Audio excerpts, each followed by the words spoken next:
Teisininkas apgavęs kolekcininkus, padavęs Lietuvai teismą, konsultavęs aukščiausiąją tarybą, per machinacijas gavęs nemokamas šildymo paslaugas, kandidatavęs į prezidento postą ir apvogęs humaną. Šie dalykai yra įrašyti į vieno Lietuvos milijonieriaus biografiją. Juozas Edvardas Petraitis. Vardas, kurį daugelis lietuvių šiais laikais jau yra pamiršę. Tačiau kas buvo šis lietuviškasis Saul Goodman? Tai pirmą aš norėčiau padėkoti visiems Lietuvos žmonėms, kurių dėka dabar čia aš esu. Juozas gimė 1957 metais Australijoje, lietuvių šeimoje. Gimtajame Melburne jis baigė mokyklą, aukštuosius mokslus ir vėliau išvyko į Jungtinę karalystę, kur Kembridžo universitete įgijo teisės mokslų daktaro laipsnį mokesčių ir ekonomikos srityje.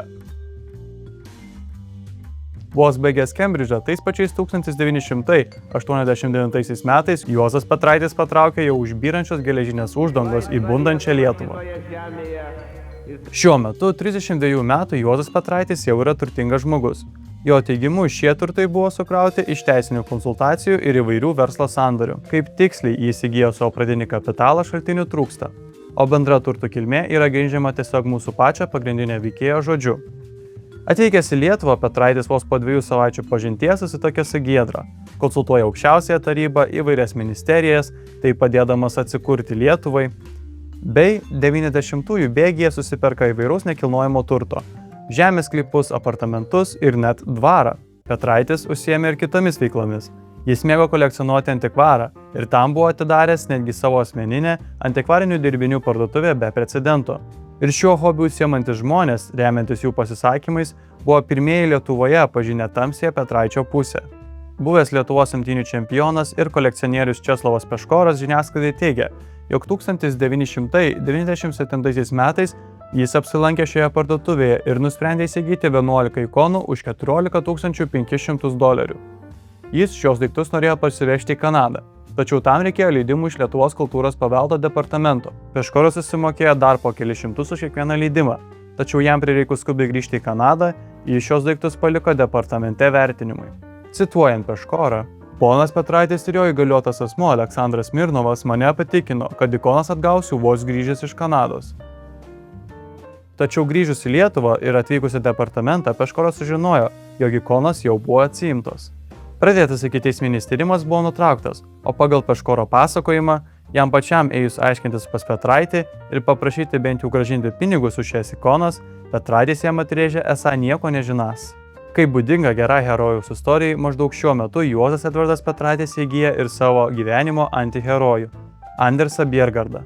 Iš šio Dano J.E. Petraitis nusiperka prestižinius apartamentus Gedimino prospekto gale šalia katedros, bet kol kas daugiau detalių apie jų bendravimą į viešumą nesklinda.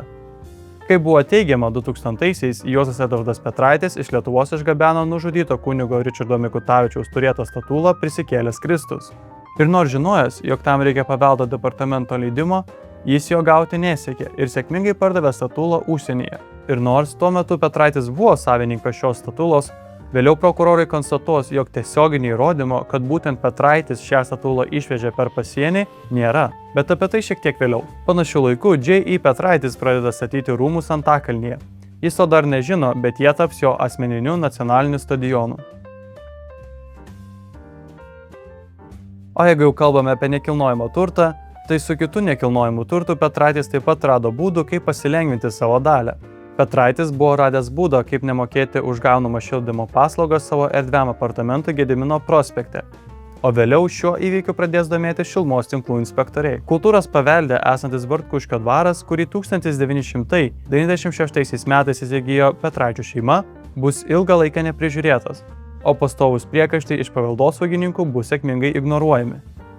Mano programa gal ir mano siekiai yra trumpiausia iš visų kandidatų, kaip aš dabar matau. Labai galiu tiksliai apibūdinti vienu sakiniu. Tai yra kova prieš skurdą ir kova prieš korupciją. Aš praktiškai daugiau negaliu pasakyti, nes tai yra mano siekiai, tai yra mano tikslas. Kova prieš skurdą, čia daugelis žada taip kovoti. 2002 metais Petraitis pasiryžta į savo biografiją įrašyti dar vieną įdomų faktą. Šįkart jis traukė į prezidento rinkimus. Tačiau dėmesys, atsiradęs dėl politikavimo, pradės pabaigos pradžią. Rinkimų kampanijos metu visuomenė bei žiniasklaida pradėjo vis galiau kapstytis po mūsų pagrindinio herojaus žygdarbius bei triukus. Įvairūs žmonės pradėjo lysti į viešumą ir teikti buvę apgauti Petraičio. Tačiau jis viską nurašė bandymui su juo susidoroti. Bet savo gebėjimus įsiderėti geresnės pozicijas jis parodė ir kovoje dėl prezidento posto. Petraičio televizinio prisistatymo metu dėl trumpalaikio įtampos kritimo Vilniaus tinkluose perrodoma transliacijos kokybė 23 sekundės suprastėjo. Mūsų konstitucija laužoma.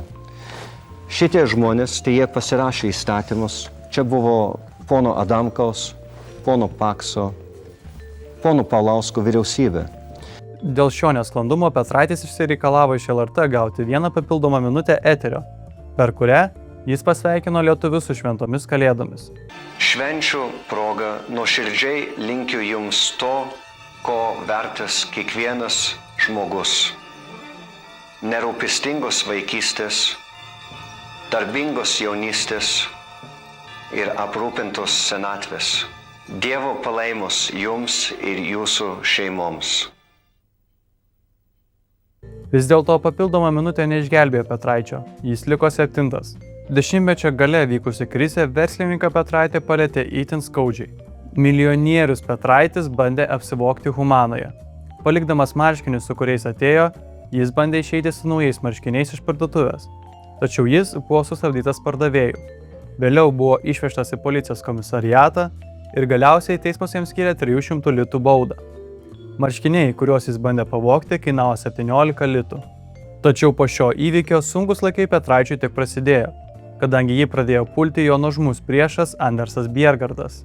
Andersas įskundė teisėsaugai, jog prieš šiek tiek daugiau nei 10 metį Petraitis iš Lietuvos išgabeno anksčiau minėtą Ričardo Mikutavičiaus turėtą statulą Prisikėlęs Kristus, kurios vertė buvo 250 000 litų.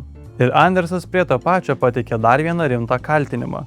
Jis teigė, jog Petraitis sukūrė netikrą vekselį. Vekselis yra dokumentas paskolos grąžinimui ir siekia iš jo atgauti virš $500 000 eurų siekiančią neegzistuojančią skolą. O bendrai klausimus, kodėl jis taip ilgai tylėjo, Andersas atsakė, jog jis anksčiau bijojo skųstis Lietuvos pareigūnams, nes jį J.I. Petraitis įtikino esąs šešėlinis Lietuvos prezidentas, valdantis visas struktūras. Tai gal vis dėlto Petraitis ir laimėjo tos rinkimus? Viskas prarasta. J.I. Petraitis jau įspaustas į kampą. Situacija atrodo beviltiška. Bet ar tikrai? J.I. Petraitis pereina tiesiai į kontrataką. Jis kreipėsi į teismą, kaltindamas teismą, jog jie vilkina jo bylas. Ir netrukus po to, byloje dėl Prisikėlusio Kristaus statulos J.I. yra išteisinamas. Kadangi, nors jis ir buvo savininkas tuo metu, kai statula buvo išvežta ir parduota, vis dėlto nepavyko įrodyti, kad būtent jis buvo tas žmogus, kuris išvežė ją per sieną. Jo. Nes jeigu tu nusiperki daiktą ir jį parduoda ir tu nesiskundi, kad jį pavogė, tai tu tikrai nepardavai to daikto. Bet tu jo neturi. Tačiau dėl vekselio situacija atrodo daug liūdnesnė mūsų herojui Petraičiui. Per kratas Petraičio bute buvo rasti tušti lapai su Anderso parašais, o Andersas teisme teigė, jog šios lapus pasirašyti jam liepė Petraitis grasindamas pistoletu. Šie įrodymai pakankamai įtikino Vilniaus apygardos teismą, kuris 2012 m. gale Petraičiui skyrė 1,5 metų laisvės atėmimo bausmę. Bet ar mūsų herojus čia ir pasiduos? Tikrai ne. Po teismo žurnalistų apklaustas, ar Petraitis save įsivaizduoja pataisos namuose, jis atrėžė esąs nekaltas, todėl apie tai negalvoja ir tikisi, jog bus išteisintas. Ir jis buvo teisus. Po nagrinėjimo aukščiausiame teisme Petraitis buvo pripažintas nekaltu. Nors teismo konstatavimas, jog vekselis buvo padirbtas, išliko. Bet tas nelemtas Andersas po šių pralaimėjimų nesustojo. Šį kartą Petraičiui teks kovoti dėl savo apartamentų Gedimino prospekte. Andersas teigė, jog apartamentai buvo perrašyti apgaulės būdu. Tačiau ir ši kova galiausiai baigsis Petraičio pergalė. Gal vis dėlto Petraitis iš tikrųjų buvo šešėlinis valstybės prezidentas? Taigi, Petraitis laimėjo, viskas jau yra gerai. Bet ar jūs manote, kad geriausias teisininkas ir verslininkas Lietuvoje, o galbūt ir pasaulyje, apsistos vien tik sėkmingą gynybą? Vėlgi, tikrai ne. Matote, kadangi aukščiausiam teismui išteisinus Petraitį konstatavimas dėl padirbto vekselio išliko, Petraitis siekia, jog jis vėl būtų pripažintas galiojančiu, Ir prie to pačio siekia išsiteisti turtinės bei moralinės kompensacijos iš Lietuvos. Todėl 2017 metais Petraitis paduoda į teismą pačią Lietuvą, o bendra reikalaujama suma iš valstybės siekia daugiau nei 8 milijonus eurų. Bet ties čia mūsų herojaus istorija pasiekė pabaigą. Lietuvai atmetus skundą dėl Lietuvos, informacijos viešoje erdvėje apie Juozą Edvardą Petraitį pradeda stigti. Nebaigti rūmai Antakalnyje buvo nugriauti, o maždaug šiuo metu, tai yra 2026 m. antrame ketvirtyje, turėtų prasidėti daugiabučių statyba šioje teritorijoje. Liko daug neatsakytų klausimų, tačiau užtikrinti galima teigti, jog susikurti tokią biografiją yra unikalu.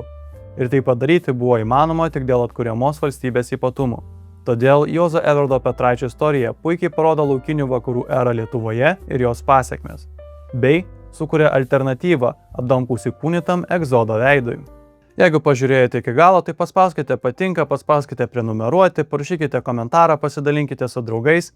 Noriu padėkoti Daniauskui už tai, kad jis man padėjo sutvarkyti vaizdo įrašų garsą. Tai dėkokite jam už tai, kad dabar viskas skamba geriau.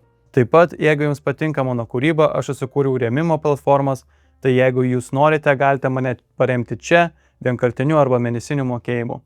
Ačiū. Ačiū.